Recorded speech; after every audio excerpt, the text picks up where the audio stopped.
On grince des dents en Israël, mais aussi en France. C'est le cas de Meyer Habib, député des Français de l'étranger. Il est notre invité ce soir depuis Paris. Bonsoir Meyer Habib. Vous avez vivement réagi. Pour vous, on marche sur la tête. Mais c'est invraisemblable.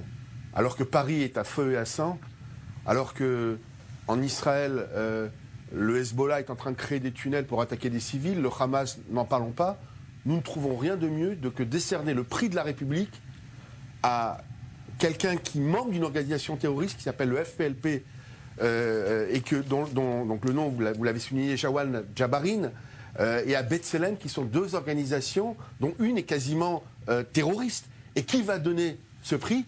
C'est la garde des Sceaux. Mais est-ce qu'on a oublié que le boycott est interdit en France? Nous marchons sur la tête. Si la garde des Sceaux décerne ce prix à ces deux associations, moi je demanderai sa démission. Nous ne pouvons pas, moi je suis député de la République, la loi doit être appliquée. Le boycott est interdit en France, totalement interdit. On ne peut pas donner un prix de la République à des associations qui prônent, dont l'essence, dont l'ADN est contre la loi et pour le boycott. On est en train de mettre de l'huile sur le feu. Est-ce que vous n'avez pas vu les tracts antisémites qui sont en train de circuler ces derniers jours? C'est absolument irresponsable, c'est absolument incroyable. J'irai, évidemment, j'en parlerai au président de la République s'il le faut. Je demande à ce que la France ne décerne pas un prix qui est un prix éminemment important et symbolique à deux organisations qui sont anti-sionistes, anti-israéliennes, qui prônent la violence, qui ont dans leur principal dirigeant, comme je vous le disais, est un terroriste. Je ne comprends pas, je suis abasourdi par cette décision. Je vais demander à parler à la garde des Sceaux. Elle n'est pas revenue encore vers moi, on me dit qu'elle est à Bruxelles. Je compte lui parler dans les 48 heures et encore une fois, si elle décerne ce prix, je demanderai la démission du garde des Sceaux.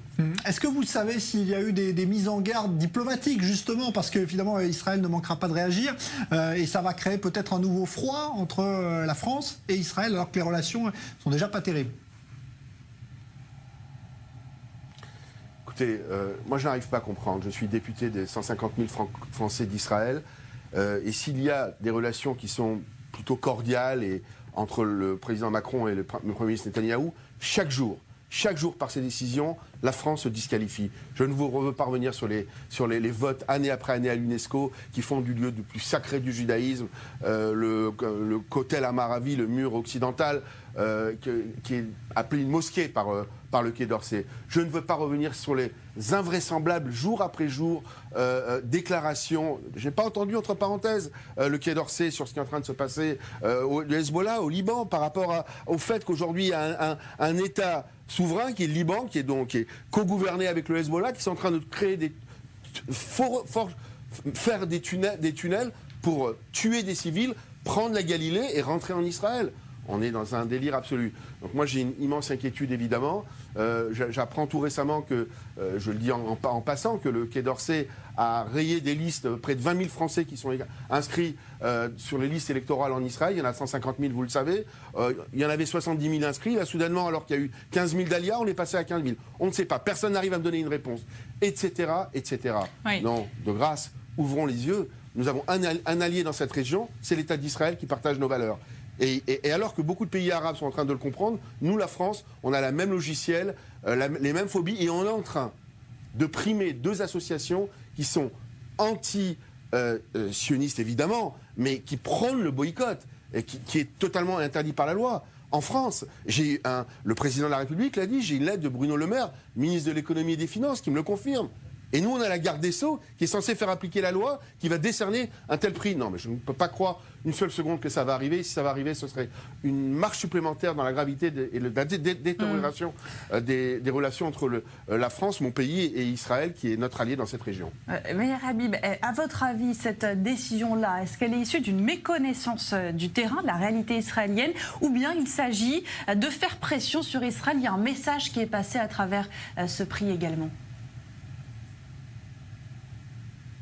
Moi, je ne sais pas, mais je dis Est-ce qu'il y aurait des visées électoralistes? Parce qu'on sait évidemment qu'on essaye aujourd'hui de câliner, dans le sens du poil, la communauté musulmane, qui représente en nombre évidemment de plusieurs millions de personnes en France et les mouvances pro-palestiniennes. Mais moi je dis aujourd'hui, je ne reproche pas à la France d'être amie avec l'autorité palestinienne ou avec des Palestiniens. Je reproche au Quai d'Orsay et à la France de prendre des mesures qui sont ouvertement anti-israéliennes et ouvertement illégales.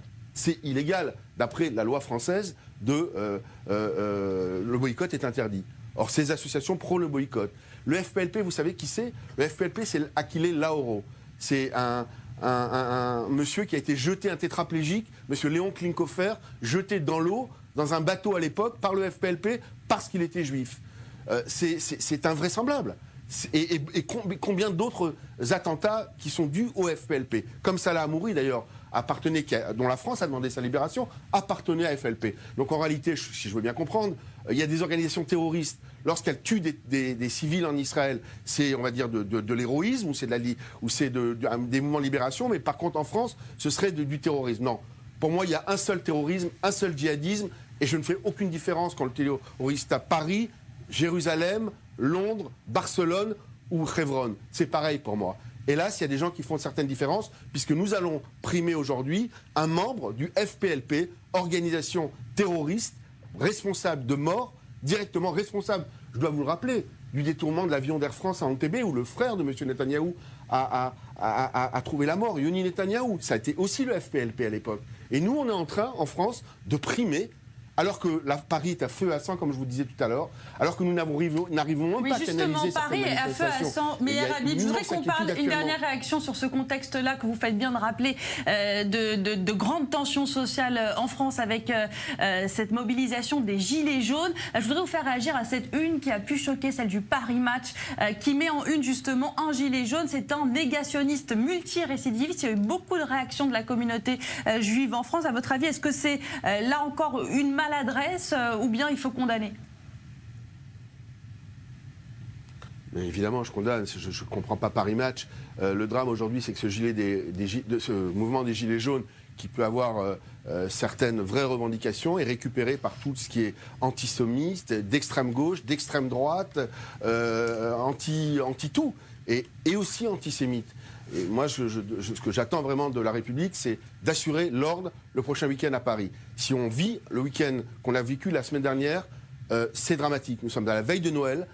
Il faut utiliser la force pour rétablir l'ordre. C'est ce qu'attendent les Parisiens, c'est ce qu'attendent les Français. Et il faut donner des instructions claires aux forces de l'ordre de pouvoir agir. Ils peuvent les faire. On a une excellente police. On a des excellentes forces d'intervention. La seule chose, c'est des ordres à leur donner. Les casseurs, non à Paris, nulle part. Oui à la manifestation, oui aux Gilets jaunes, non à l'anarchie, non aux hooligans. Et je crois que nous avons été trop tendres le week-end dernier.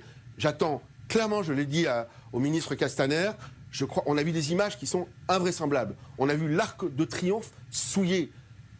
L'endroit où on a vu le monde entier réuni pour célébrer le centenaire de l'armistice a été souillé et on a vu les forces de l'ordre reculer. J'ai été terrifié, comme beaucoup d'entre nous, par ces images. Pas parce que les forces de l'ordre ne pouvaient pas le faire, parce qu'ils n'avaient pas l'ordre de le faire. Non aux manifestations violentes. Nulle part en France. L'ordre, la force doit prendre le pas sur des sauvages. Moi, je fais confiance à nos forces de l'ordre qui sont épuisées, mais pour ça, il faut leur donner des ordres clairs. Voilà, le message la France n'est pas simplement les Champs-Élysées. Je l'ai dit au ministre. Merci infiniment, Meir Habib, d'avoir réagi sur notre antenne depuis Paris. Je rappelle que vous êtes donc le député élu des Français de l'étranger. Merci à vous.